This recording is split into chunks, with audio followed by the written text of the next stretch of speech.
বিসমিল্লাহির রহমানির রহিম। প্রিয় এলাকাবাসী, আসসালামু আলাইকুম। আমি এর আগেও আপনাদের এলাকায় এসেছি আপনাদের পুত্রবধূ হওয়ার কারণে। ইনশাআল্লাহ আমি আবার আসবো, বারে বারে আসবো, আপনাদের দুঃখ দুর্দশা শুনবো।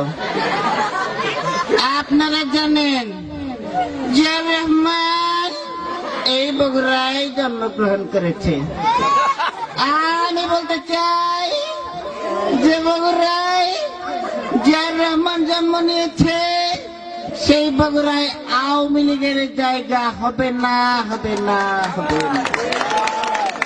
ইনশাআল্লাহ আন্দোলন করে এই আওয়ামী লীগকে বাংলাদেশ থেকে বের করে দেওয়া হবে। আপনারা সবাই আমার স্বামী শহীদ প্রেসিডেন্ট জিয়াউর রহমানকে চেনেন। জিয়াউর রহমান আপনাদেরকে বাস দিয়েছিল ঘরবাড়ি করার জন্য। ইনশাআল্লাহ বিএনপি সরকার ক্ষমতায় গেলে একটি নয়, দুইটি নয়, তিনটি করে বাস দেওয়া হবে ইনশাআল্লাহ। আপনারা জানেন এইখানে এই পাশে একটা পুকুর রয়েছে। আমি যদি ক্ষমতায় যাই এই পুকুর ভরাট করে এখানে স্থায়ী সাংস্কৃতিক অনুষ্ঠানের ব্যবস্থা করব। প্রতি বছর অনুষ্ঠান হবে সরকারি অর্থায়নে।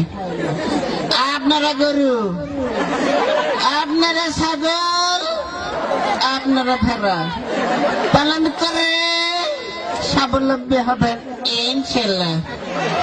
সবাইকে ধন্যবাদ দিয়ে আমি বলতে চাই এই এলাকার কৃতি সন্তান খোকা, এই খোকাকে আপনারা ভোট দিয়ে বারে বারে জয়যুক্ত করে আমার হাতকে শক্তিশালী করবেন ইনশাআল্লাহ। সবাইকে ধন্যবাদ। শহীদ প্রেসিডেন্ট জিয়াউর রহমান জিন্দাবাদ। আসসালামু আলাইকুম।